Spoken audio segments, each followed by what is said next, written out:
Hey everybody, it is 7 o'clock. I am here at the Art Center of Plano in Plano, Texas, and I welcome you. Thanks for coming to our live stream artist talk and virtual opening of our Beneath the Surface Reimagined, a coral reef installation by myself, Christine Miller, and my darling husband, Keith Miller. We are super glad that you could come and join us tonight. So the executive director of the Art Center is Suzy Jones, and I have to tell you that Suzy and I go way back. We have like a Mr. Peabody's way back machine. I was a non-traditional art education student. I went back to school when I was in my late 40s, and Suzy taught one of the art history classes that I was taking at Richland College. And since then, Suzy's and my path have just woven together over these many years. So I want to bring Suzy in. And Suzy, thanks for being here tonight. Thank you. Absolutely. So why don't you tell our viewers a little bit about the Plano Art Center? Absolutely. And Christine, thank you so much. It has been a pleasure to work with you and Keith, and we're so proud of this exhibition. So as Christine said, I'm the executive director of the Art Center of Plano. I've been here, September 1 will be 16 years, and the Art Center has existed since 1981. So next year will be 40 years. Wow. And yes, we are in the historic Sailing House, which was built in 1906, and it's in Haggard Park at 902 East 16th Street. And we're so excited that this exhibition is a part of our summer. So yeah, and you know, the Art Center is right here in a park, and so it's kind of a lovely thing because if the weather's, and it's a shady park. That's right. It is. So people can distance, socially distant, and be out in nature, and then come into the cool air conditioning of this fabulous place and feel really nice and comfortable. Well, let's just tell the viewers how this exhibition really happened. Absolutely. Well, Christine and Keith were in an exhibition down at the Texas Discovery Gardens at Fair Park, and I got invited down to see it by Christine, and I was so excited. And it was beyond my imagination how beautiful it was and how their work connects with one another, which you'll see when you come see the exhibition and when you get to walk through with the two of them tonight. But I was just thrilled, and the space there that they gave them was much smaller than our galleries, and so I was trying in my mind to imagine it bigger and larger, and in fact reimagined, which is what this yes. And so I probably played it a little close to the cuff and didn't say much then, but I couldn't get that exhibition out of my mind, and I called Christine and said, how can we make this happen at the Art Center? And so this show was born from another show that but it's grown and it's beautiful, and the pieces speak to one another even more beautifully, I feel like. Thank you. And you know, it was, gosh, Keith and I were a little nervous about bringing it to the Art Center because the Texas Discovery Gallery was just a like little beautiful little white box gallery, one room. And the Art Center has 3 main galleries and then 2 little minor smaller galleries, and I wasn't sure if we were going to be able to fill it all up and make it look great, but oh my gosh, you did. It's just lovely. Thank you. And the other thing I want you to tell our viewers is because we have posted that you know, this exhibition lives on my website so that people can go to christinekmiller.com and they can see the digital online version of it, but they can also come physically and come visit the exhibit. So let's tell the viewers a little bit more about that. That's right. Yes, our gallery is open Tuesday through Saturday from 10 to 5, and we are asking that people social distance when they come in. So there will be a certain number of people that can come and go, and I feel like that will be easy to maintain. We ask that you wear a mask, please, to the gallery, just to stop the spread and be smart for your friends and neighbors. And we have a mask. If you happen to leave it at home, I don't want you to turn around and go back. We actually have disposable masks and hand sanitizer here. And we are doing extra cleanings in our building so that we can continue to keep our space safe and help the public in that way. So get out of the heat. I know it's very hot outside, and come into our nice air-conditioned building and spend some time with the art. Yeah, and the Art Center is very spacious. So That's right. It does feel really good to be here, even if there were other guests, that it would be comfortable. And one of the things that we did was there will be some paper catalogs, but Keith and I put QR codes in each one of the galleries that will just take you to a web page that has the PDF catalog on there, but also images and the dimensions and the prices of the work, so that you can just roll with your own little digital device. And that's right, and not have to touch a thing while you're here. That's right. Yes, well, thank you so much. We're going to show off everything here, and I just really appreciate you. And of course, stay safe out there, girl. You as well. Thank you. All right. Okay. So now what I want to do is I want to give you, I'm going to share a video on the screen, and let me just bring this up. Let me start it from the beginning, and we will just put this up on the screen. So this just shows you just a very casual little walkthrough gallery tour that Mr. Miller made, just so that people could have a sense of, what is going on here. So this is the front entry gallery, which is a small entry space, but it has several works in it. And then you move into one of the larger galleries, the Munns Gallery. Keith and I started this collaboration, I don't know, maybe 2.5 years ago.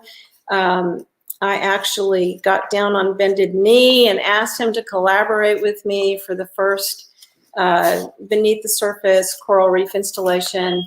And he was so gracious to do that for me. And it has just, oh my gosh, it's just been such a dream for us to work together.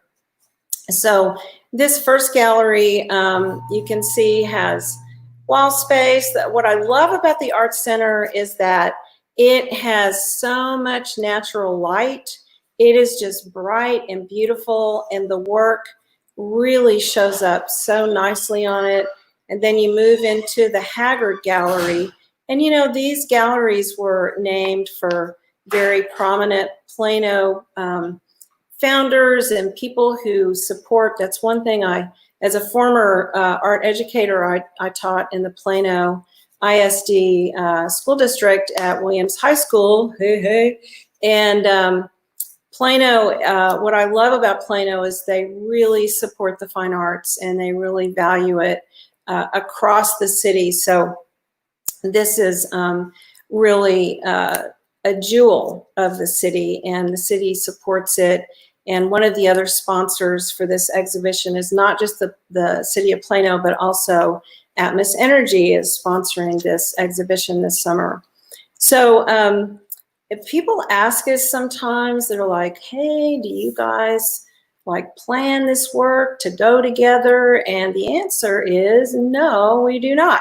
Actually, Keith kind of works in his little space, and he plays and experiments, and then I do my thing. But it is really magical that when we bring our work together, that it really just has a synergistic aspect to it that is really spectacular. And sometimes I get to help him on some of his stuff. We'll talk about that a little bit later. And this is one of my favorite pieces. We're going to talk about this piece in a little bit as well. So I hope you can stay the hour. If not, these videos will be posted on my Explore Fiber Facebook page. It'll, still live on the wall, and then it'll also be living on the Explore Fiber YouTube channel.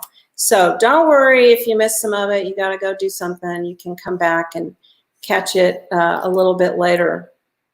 So the work that Keith has created, he has only been making this art maybe a couple of years, and it is really surprising to me how playful and how he just loves to investigate the material in a way that is super fun and super interesting. So that is kind of what is going on. So we are going to stop this, and we are going to go to Mr. Miller. Let me just, we got a little bit more of this video to go, sorry. And you can see there's a little bookcase here at the end that we've been able to commandeer for even more coral reef action to go on. So there you go. That is the tour of the exhibition. So let me bring in Mr. Miller, my darling. Hello, Mr. Miller. You know, as I was saying, I love how experimental and playful you are when you're creating your art. You just blow me away. I used to wish my students would be playful like you are. So I'm so proud of you. But why don't you tell our viewers a little bit more about your process of creating resin paintings? Okay, well, thank you very much, Christine. And you are looking marvelous tonight. And it took us about 30 plus years to start to collaborate, but we are, and it's been so much fun and I think successful. So I was going to show you a little bit about how my pieces come to be. I decided early on I would build my own canvases, actually boards. They're half-inch MDF, and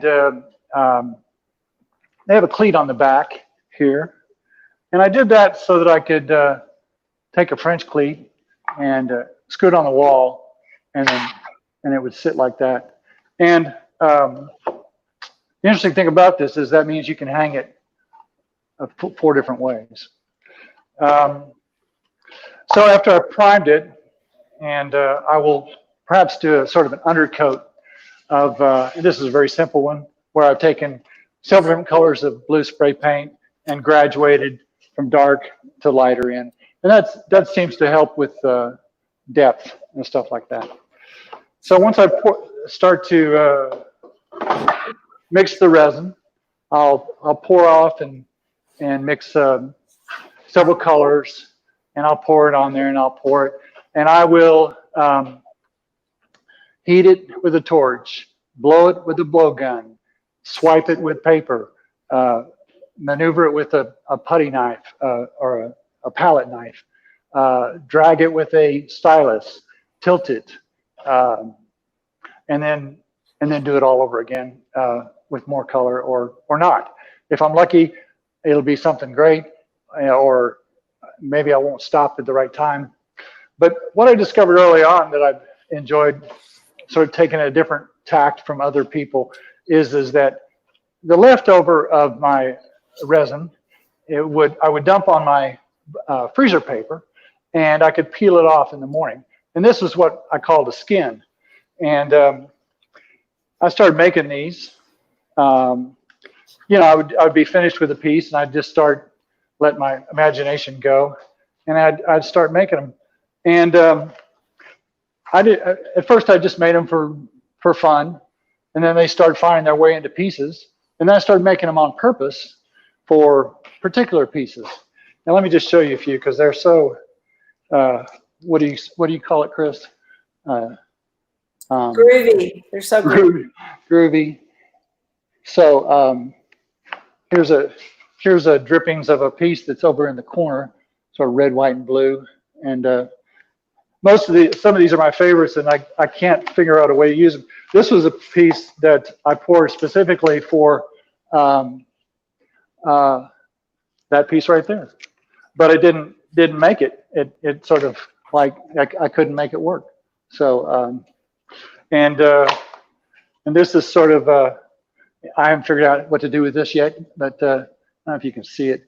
It's a bunch of threads encased in there, and I'll figure something out for that.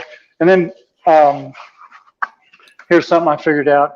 I paint on the paper first with acrylic paint, and then as I pour clear resin over it, later I can just pick it up and it just picks all the paint up, and then now I have a sort of a skin. Oh, and here's one other one I sort of discovered by accident. I was looking for something smooth to do skins on, and this is shelf paper, and I poured clear on it, and it came up with all these indentations. I know you're not gonna be able to see this, but we can see it. Yeah. there it is. So, and you see how it's flexible, and it's come to be a sort of a sculptural material for me. So,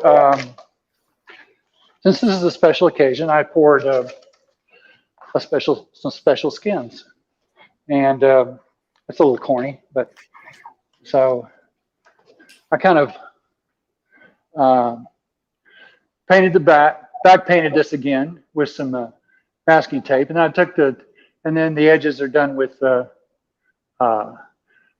alcohol inks. I drop it in, and it wicks its way in. It has this nice little sort of detail on it, and I'm very unliteral, as you'll see by the most of my stuff. Everything's pretty abstract. So this may be the most literal thing I've done, which is these are actual letters. So there's a V. We're getting this yet? Back it up here. There you go. That's good. There's an E. So you think you know where this is going? That this is in honor of the event, because we are live, and we are alive, and we're going to stay alive by staying safe with love. Whoa! Oh, you are just, I love that about you. You are such a sweet man, and I can't wait to see what you're going to do with those letters or where that's going to take you. While you are on that wall, there's a piece behind you that I want to show. And so I'm going to do another little screen share. So let me pull this piece up. This is called Navigation. And so people ask me about the woven metal. And let me just say, if you're watching this on Facebook, you can make a comment, down below, just like you would make a comment to anything, and we'll see those. And if you have any questions, we might be able to get around to those. But I've been weaving on looms for 45 years. So, I'm officially old right there. But I've been weaving with wire, oh my gosh, I guess about 25 years. And this is a really important story because there was a workshop that happened in Dallas. And at the time, I didn't think I had the money or the time. And so I felt like I couldn't take it, but I really needed to play. And so I showed up, and the teacher, Donna Kaplan, she was teaching how to weave with wire. And that workshop literally overnight changed my life. And for the next many years, 15 or 20, 15 at least, that is all I would weave with. And so, this is I love making sculpture. I taught sculpture when I was teaching in high school, and I really love creating sculptural items. So I tell you what, Keith, let's do this. Let's go to one of my favorite pieces, which is your new ocean triptych. There we are. There is your ocean triptych. Can you hear me? I do, and a little latency issue here on my monitor, but I'll figure it out. So this piece is called Ocean Triptych, and I did a piece like this, a triptych, for the Texas Discovery Garden show, and it was a what I'd call a one and done. I poured it, and it was good. it was Chris sort of jaw dropped when she saw it. Oh, yeah. I don't know that if, when things are good or not, but she said it was good. So, but there was sort of like lightning in a bottle. I never thought I could do something like that again. But she said, well, we're doing this other show and you need to reproduce the triptych. So I cut the panels, I primed them, I back painted them like I was explaining, and then they just sat. And then we had an installation date for June the 15th. And around June 12th, I said, well, okay, I got to do it. I got to do it again. It's got to cure. I got to start now. And so I did. And fortunately, my first pour came out pretty nicely. And I was very pleased. And then we went on to do some skins on top of it and a final pour to sort of even things out. So Keith, let me get let me bring this a little better image of this up on the screen for the people to see a little more up close. So this is one of our dear friends, Gabby Pruitt, has been doing a lot of photography for us. She's in Plano, and I really give her a big shout out. So she did this photo of this piece, which these are hard to photograph because they have a really high gloss surface to them, and it just reflects everything in it. So she was brilliant. But Keith has got his camera here. Let me show you, because he's taking us into some really close detail of his work. So Keith, tell about the how much collaging we did in this piece. Well, this piece, this particular area, that piece right there, that is a collage. And, you couldn't do that in a live setting because the resin would disperse. And then look over here, and this is cute. And some of these, I don't have a realistic idea what these things want to be or need to be. They're just colors and forms and movement to me. And this is fun right here. This is well, make of it what you will. It feels like eyes. And then let's go back over. Oh, here's another little. Some of these are definitely fish. Some of them are just forms. But this was a lot of fun. That eye is a skin. Yeah. So Keith, I'm going to have you kind of position yourself for that next pedestal. And I just want to say that what's been really great is that we have not tried to slavishly recreate actual coral or fish, because I would say that, and it's been so wonderful because we've just been able to interpret and just catch the spirit of what we see. And the other thing that is kind of exciting is, and I'm going to change the view here, this it's kind of backlit, but this is a great little story. I've tried to use quite a bit of recycled materials in the forms that I've been making, and I'm a member of a fiber organization called the Dallas Area Fiber Artists, which is a great group of gals. And we will have these little crazy swap meets where everybody brings the stuff they're not going to use and then they trade with each other. Like, it's not really getting rid of stuff, but it's just trading your stuff with each other. So this pink felt was something that I thought, okay, I'll grab that, even though it wasn't something that I was used to working with, that color.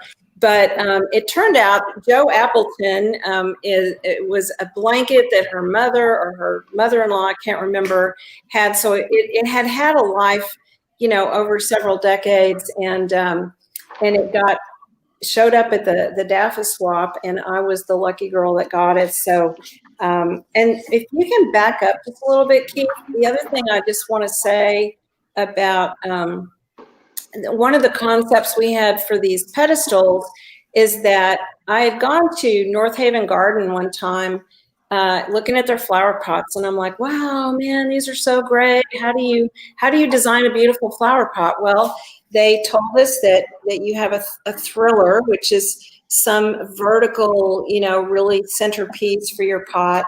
And then you had fillers that would sort of fill in the base of the pot, and then you had your spillers, things that would trail over the edge of the pot. And so when I started creating or thinking about these exhibitions, I used that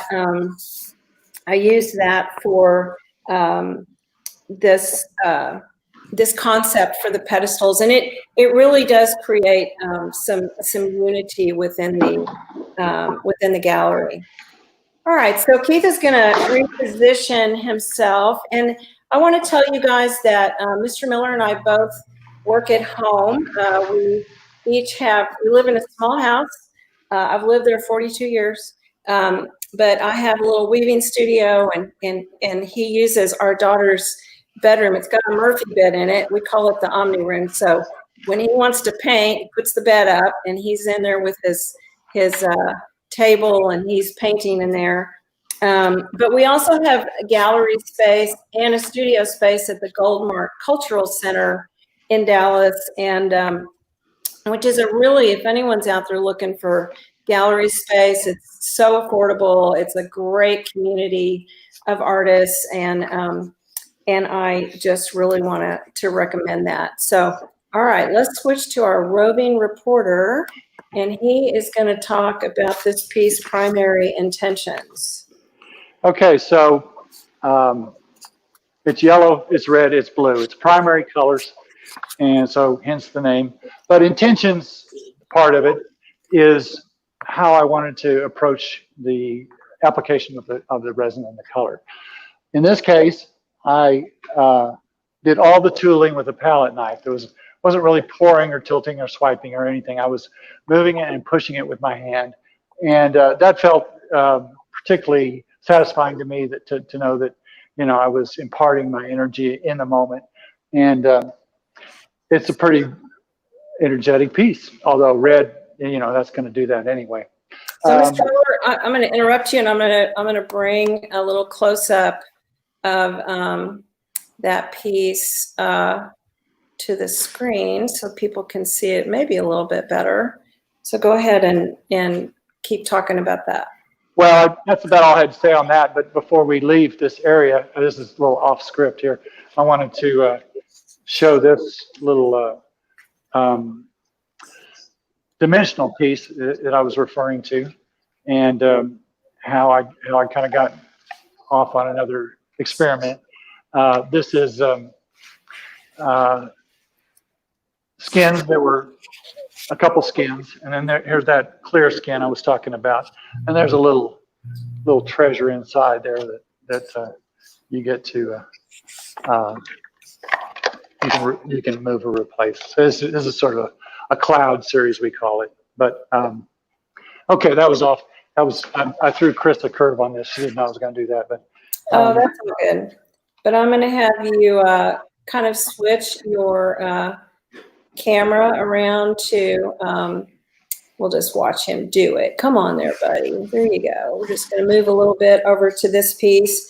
So, I've been making sculptural items for a long, long time. I've made baskets, I've made jewelry, I make, these forms. And one of the things that I'm really moving into and I'm super excited about is I want to do more sort of bas-relief wall pieces.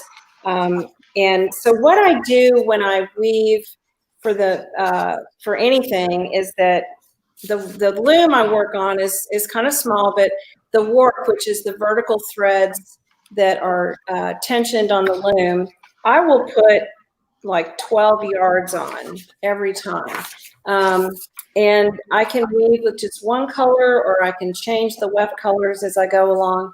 So this piece probably has about 4 different warps on it.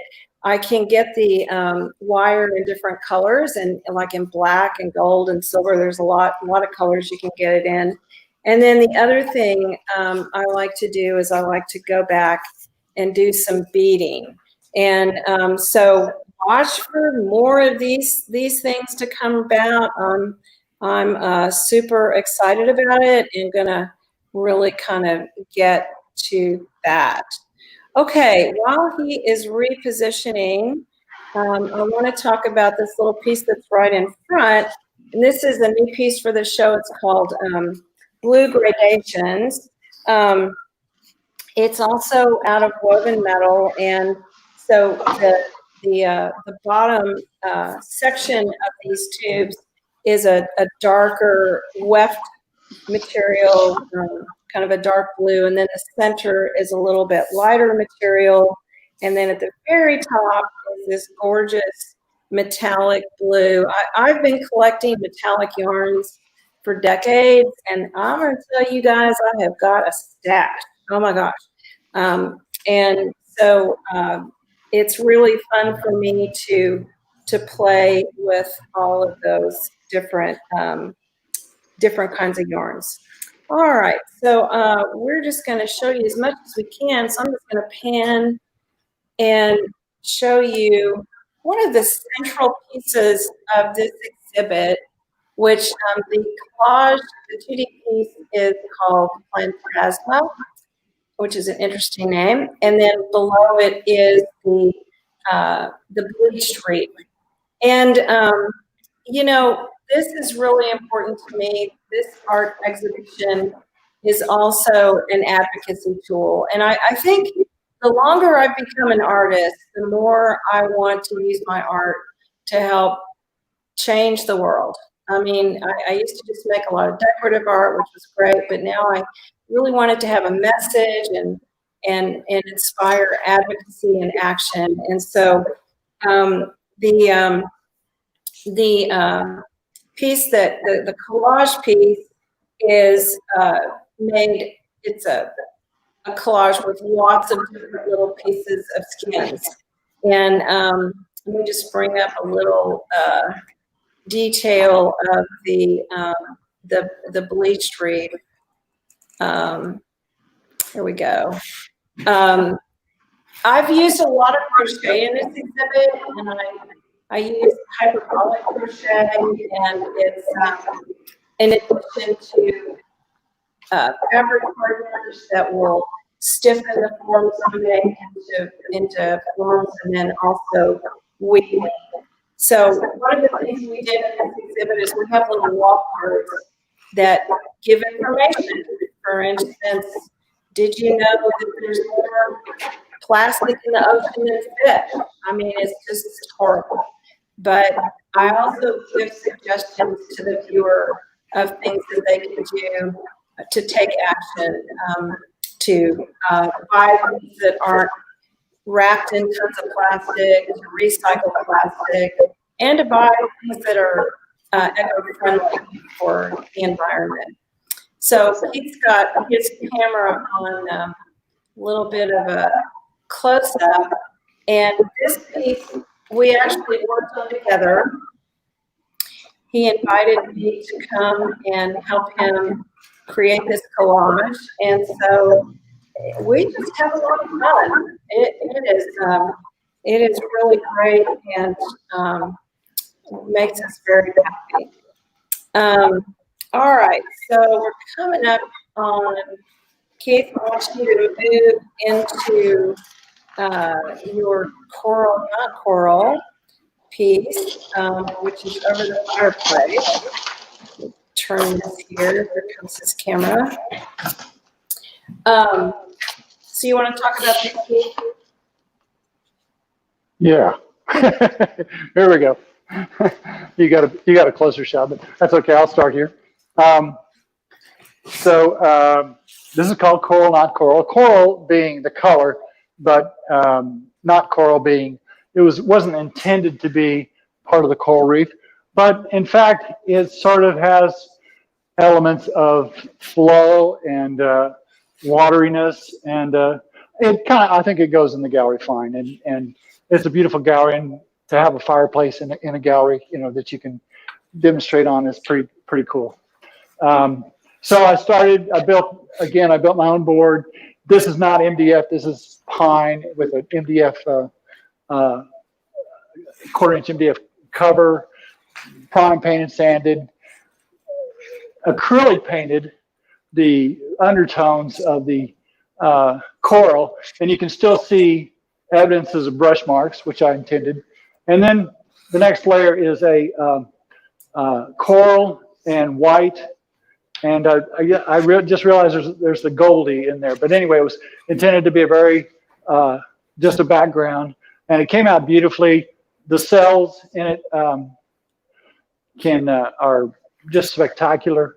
You get that by dragging a color over another, say a white, and it's a particular brand, and everybody's tries to do it, and I'm successful some of the time. So do you want me to bring up the? Yeah, go ahead and bring that up. I'll bring this still of this up. And I'll show some close-ups. Yeah, we actually did this for some friends as a commission, and gave them a couple of options, and this was one of their options. And here's the close-ups of, oh gosh, that's juicy right there. Juicy, that's the word I was looking for. Yeah.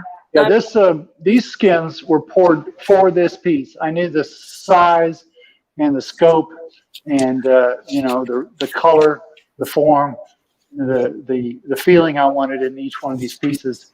And this could be 4 layers or so. I can't recall. You can see quite a bit of layering there. I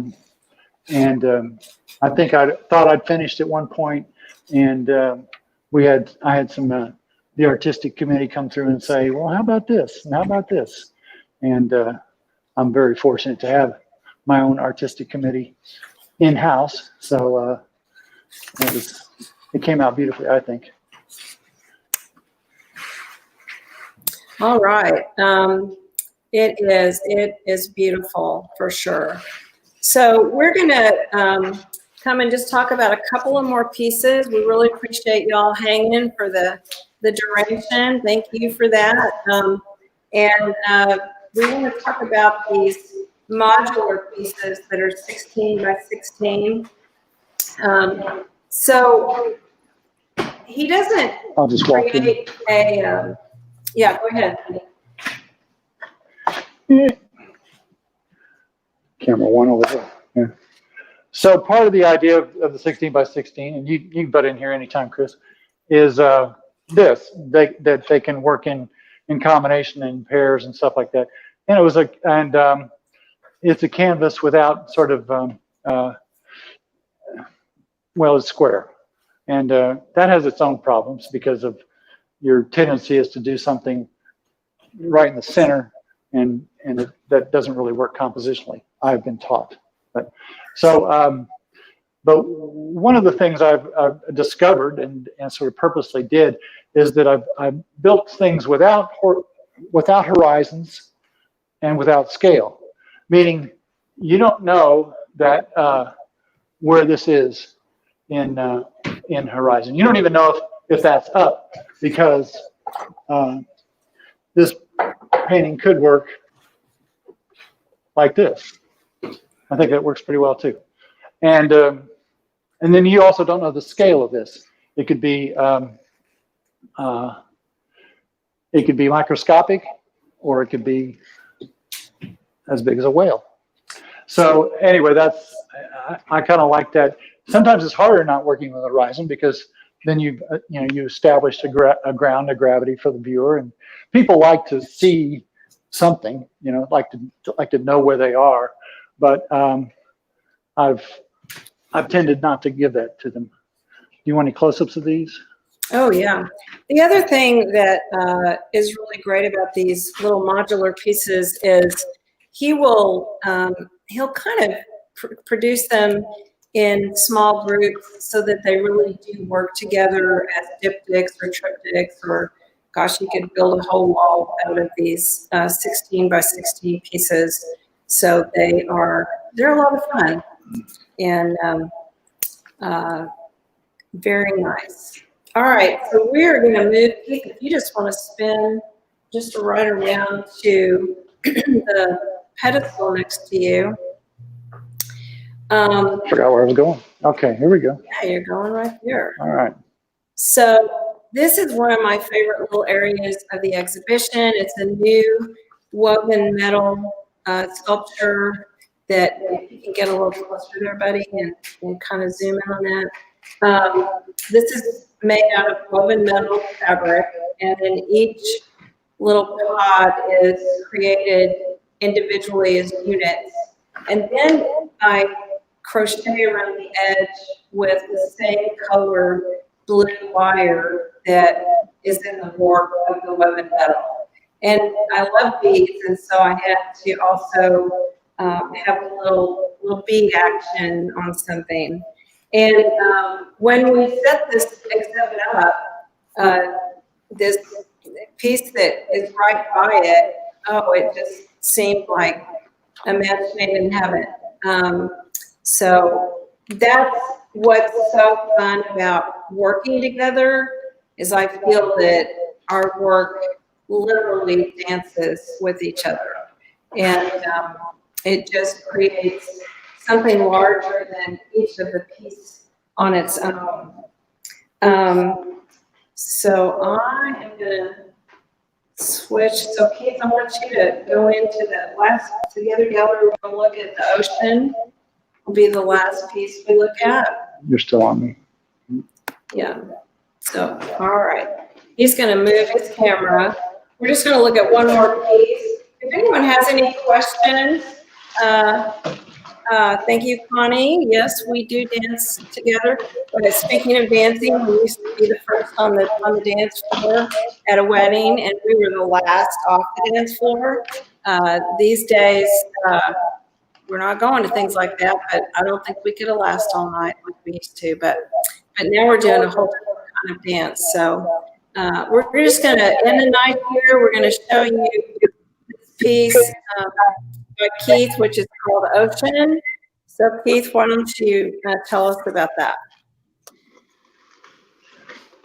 So once again, there's two fireplaces. I got a fireplace piece here, so it's nice. And as Suzy told me, she said, whatever you put here pops, and it does. They got two nice spotlights on it. This was a one and done,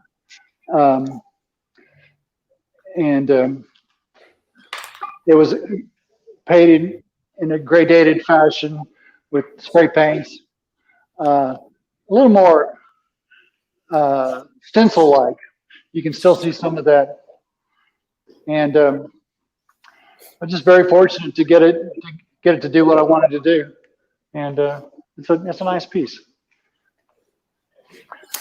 That's all. Okay, well, this is about all we were going to show. We hope that all of you can come down to the show physically, can go to the website and look at it before you come.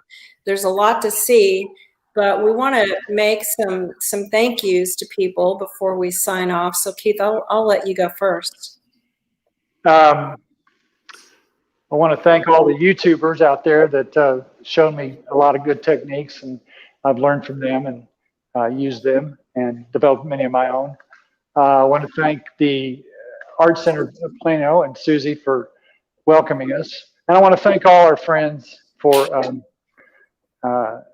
supporting us, coming to our shows, coming from out of town to our shows, buying our stuff.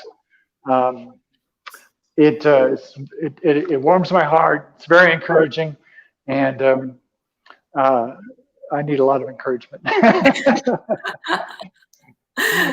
Well, that is true. That guy, oh my gosh, he is, like I said, he is so shy about his work, and everyone that sees it is like, dude, you don't even know. The show, Cheryl, is going to be up. It's going to be up until September the 26th. The Art Center is open Tuesday through Saturday from 10 to 5. And I will say that if anyone is come from out of town or wants to come see something after hours, just give me a shout, because I have special privileges to bring people to the gallery and to meet you here. And we would love to meet you here if you think you're going to come, because what are we doing? We're just hunkered down like everybody else. We're making art. We're kind of busy doing that, but we would love to be with you. This this has been a real dream for me. It's something, I've been a lifelong fiber artist, and to actually have this kind of exhibition is just the icing on the cake. We have another one. Brenda Wyatt, the Keller Arts, has asked us to do one in Keller in January and February of next year. So, so we're moving on to another exhibit when this one is over. But I do want to thank all of my friends. I want to thank all of my Weaver friends, because I have been notoriously juggling volunteer responsibilities as I am trying to prepare for these shows, but it's all worked out. It's all been really great, and it's been a lot of fun. So the last thing I just want to say to you guys is that these are weird times, and the arts, whether it is music or literature or dance or cinema or theater, visual arts, we just need it. It can help us. It can soothe our souls. It can inspire us. It can inspire us to take action and to fight for the things that we think are important. And I think more and more artists are using their mediums and their processes to really bring attention to the public about what we need to do. So we thank you, and we're going to sign off. I guess I don't know what else to say. So if you have any questions, just go to christinekmiller.com. There's a tab on the website that says Coral Reef, and my email is there. You can email me. The Art Center of Plano, they have on their page, like, we've really linked up our technology and our digital platforms to just flow back and forth to each other. So you can go to either one of those places, and we can help you out. And thank you. Stay safe, you guys, and stay strong. Thank you.